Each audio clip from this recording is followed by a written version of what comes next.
What's up, people? It's your girl, Adiola. Is anybody else tired, by the way, of how Nigerians are embarrassing us all over the world? And put up Madam's photo. Madam, you're welcome to this program. How are you feeling, by the way? How is cancer treatment? You should be feeling better. You're treating it in London, eh? Unlike some Nigerians, millions of Nigerians, when they get sick, they can't even afford to go to India. It's very nice having you on this show. So they said that you said that you are ready to go to prison.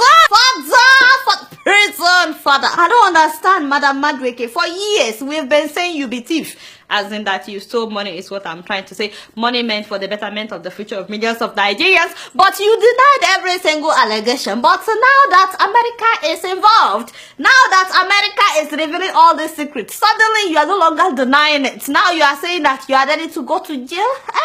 That hurts. That hurts. As if we Nigerians that have been saying it, as if we are mumu. It is only when America says it that it becomes an issue. Wait a minute. Oh God, you not told us this. So he said America would know. Whether one person or a group of people steal $20 billion, America will look and say this will keep that money there. By the way, this money is part of the missing $20 billion that former President Goodluck Jonathan told us at that time was not missing, because he said that if the money was missing, America would know. So now, Madam is speaking. She exposed how she allocated several oil lifting contracts to Aluko as well as Amokore, despite their lack of technical expertise or capacity to operate the oil mining leases. Yes, they couldn't do it. In fact, they subcontracted it to third party, and then they made tons of money by not fulfilling the obligations stated in the agreement. But she gave it to them because in return, they bought Madam several properties in different parts of the world. I mean, you guys have been seeing several properties allegedly in the name of Alison Madweke. We've been seeing so many $1 million properties in her name. Apparently, this is how she got those properties. And of course, they wired millions of dollars into her account. By the way, I thought I should mention that Madam wants us to know that the furniture that they bought for her was only $4 million. So not more, it's just $4 million. This is for the enemies of progress. All of you that have been saying that she spent a lot of money on furniture, she wants us to know it is not that much. It is only $4 million. Anyway, so with Madweke's help, these people were able to steal $1.7 billion. $1.7 billion. Don't worry, we'll come back to the money. Let's just keep going. So imagine the biggest foreclosure ever in New York City is a property owned by a Nigerian. Just imagine the embarrassment I felt when I heard that. They used our money to buy $50 million apartment here in New York. Please let Nigerians see what these people used our money to buy. $50 million apartment. And then there was another $80 million that was spent on a yacht. I said, when Beyonce turned 32 and she went cruising with her husband, we did not know that was that they were cruising on our money. You see, Nigerians, of course she paid. I mean, Beyonce paid like $900,000 or something. So she paid. But the money, as in the yacht, that was our money that was cruising for the 32nd birthday. And let's not forget about the house that he bought in California. He bought that with $24 million. Oh, why not? Yes, it is our money. As a matter of fact, he already sold that one. And then the man had 3 private jets. 3, not 1, not 2. What do you do with 3 private jets, by the way? I don't know. 58 exotic cars for one person alone. Okay, that just shows you the level of poverty mentality that these people have. You see money like this, you start shaking. You go and buy a big house, big yacht, 58 cars. Have that. And this is just to show off and to date Naomi Campbell. No be so. Does that even make sense? Naomi don't dump him. No be so. Naomi don't dump him. She don't move on to somebody else. You see, this is how these people let models take our money. But it pains me because I always think about what this money would have done in Nigeria. You guys remember that beautiful airport in Zimbabwe that I've been showing you for some time now? Victoria Falls Airport was built with $150 million.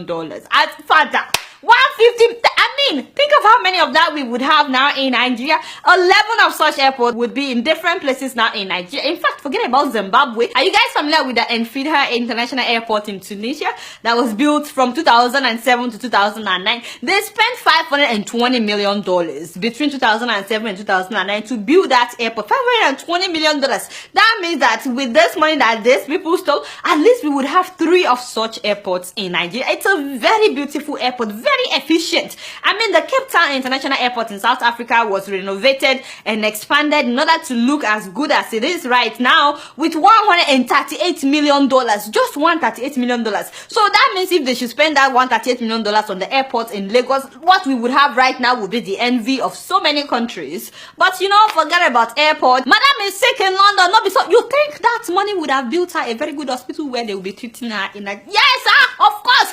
What am I even talking about? Rush Hospital East Tower in Chicago. It was built with $654 million, not billion. I'm talking about $1 million now, and they built it in 2011. In 2011, and do you guys know how much they make at that hospital? More than $3 billion. You see how infrastructure can fuel the economy. They spent $654 million. They are making $3 billion. And you know, I'm sure some of the people that are paying big money at such hospitals will be big Nigerian officials. Don't they treat cancer at that hospital? Of course, they treat cancer at that hospital, and they only spend $654 million. And guess what? They have 8,436 employees. I'm just saying that so many people would have nice jobs today in Nigeria. And what about that hospital in Texas? Yes, the Texas Children's Pavilion for Women. That hospital was built for $575 million. So $575 million. And this was between 2007 and 2012. Only $575 million was the building cost for this really nice hospital, and these people stole almost $2 billion, and they spent it on yachts, on cars. This hospital employs 1,789 doctors and 1,366 nurses. Hopefully some of you are starting to realize the impact of what these people are doing. It's not just about the fact that we could have good hospitals and less people would die, but many graduates would have jobs today if only these people would just invest the money in Nigeria. Some people will tell me, why are you telling people to invest in Nigeria when there is no power? So if somebody like this should spend the money to invest on power, don't you think we would have stable electricity by now? I thought they privatized the electricity company. If somebody like this should invest in the electricity company, the electricity would be stable. I can go on all this. Milo Cancer Hospital in Connecticut was built with $467 million. That is a cancer center, even if we just have one of that in Nigeria. Is it just me, or have you all noticed that it is no longer the common people that are suffering from lack of good hospitals in Nigeria? Don't you guys see celebrities, Nigerian celebrities on social media asking for funds for them to go to India, for them to go to Dubai for treatment? Have you guys not been seeing it? Instead, these people are spending this money buying houses in America. Now, the truth is, as much as we like to crucify government officials and big people for robbing the future of our children in Nigeria, even the common people are corrupt. As in, this corruption thing is not everywhere. I'm sure you guys have seen the story of the lady at ShopRite,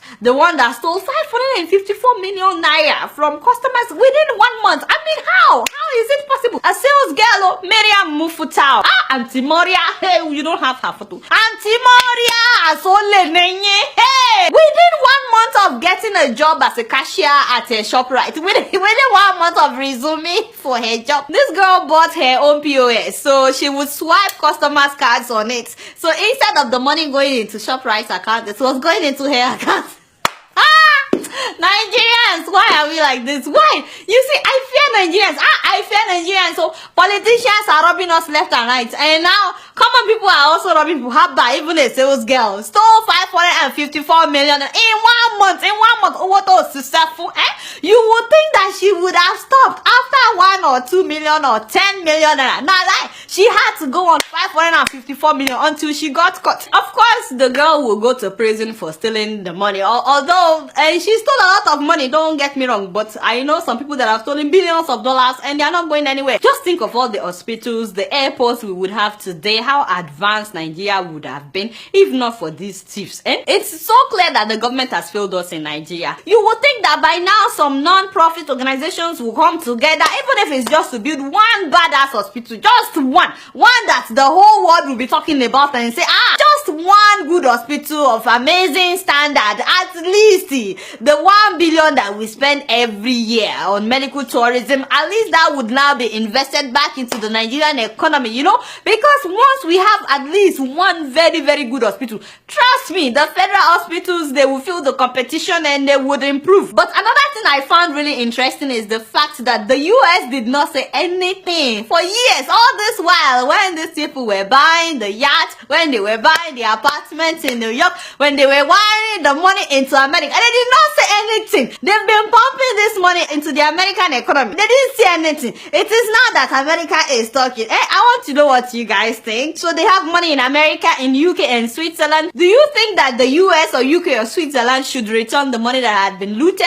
And do you think they will return it? And if they should return the money to the Nigerian government, what do you think would happen? I want to know what you guys think. But again, you guys still don't know much. Guess what? I'm just keeping it real.